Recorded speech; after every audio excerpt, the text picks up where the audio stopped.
We pulled into this dirt path, verging off from the luminescent headlights of fellow travelers and the glow of gas station signs.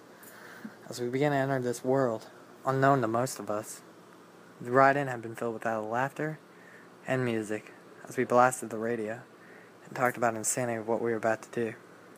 As we turned in an old dirt road, however, this all stopped. We turned off our headlights and we began to rely heavily on the light of the full moon to see. It felt like hours driving along that old dirt road, eager to get to the other side. The car ahead of us came to a stop in front of a small cluster of trees, and we followed closely behind, parking the truck in order to avoid detection. I stepped out and began to look around, listening and looking for any sign that someone had seen us on the way in. My friend patted me on the back, signaling that it was time to go, and we began to trek down a rusty old railroad. We began to whisper to each other. "Has anyone died doing this?" Andy asked. He was one of my best friends since 3rd grade. "Well, two that I know of," Bo replied.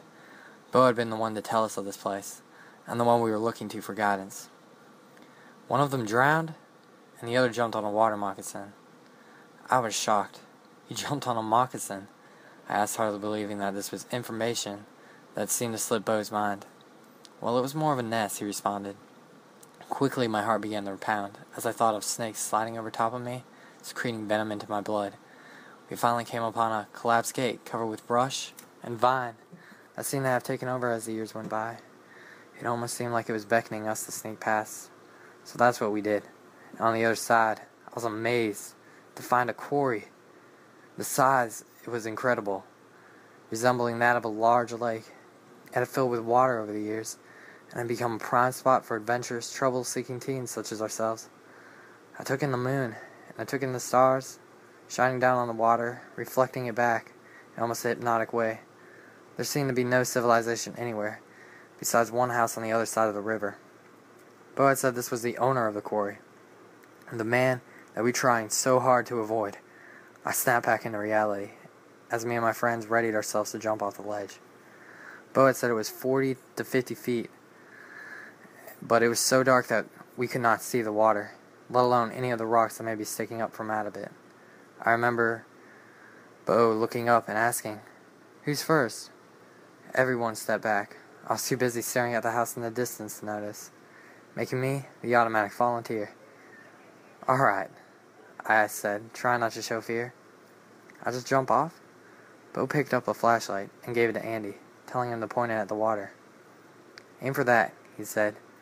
"I'm going to jump with you." We strolled up to the ledge as a countdown began. My heart began to race. I looked out at the water and the little beam of light I was supposed to jump into. That was my target, and the only safe place I could see, as I did not know what else was out there. We started a countdown from 10, and as the countdown reached 5, my thoughts began to race. It had given me too much time to think, and when you're doing something like this, thinking is not something you want to do.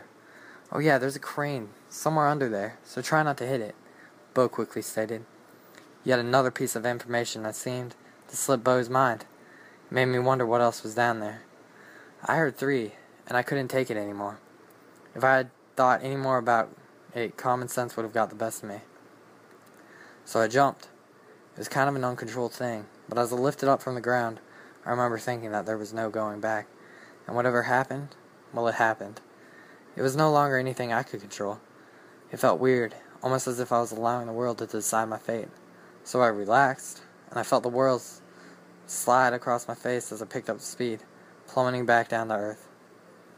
I look up at the house, the moon, and the trees and the rocks, all racing by me, taking it all in. The water below grabbed a hold of me. It felt good pulling me under.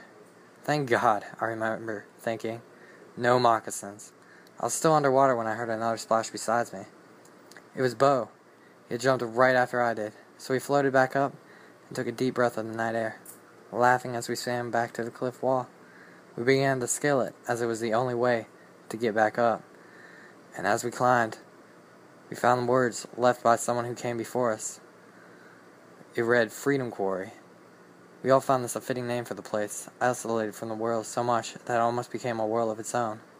So we adopted the name, and we continued to jump through the night, laughing and joking with each other. After throwing ourselves off the cliff edge countless times, we began to gather up our things and talk about the next time we would return back to those cliffs of the Freedom Quarry.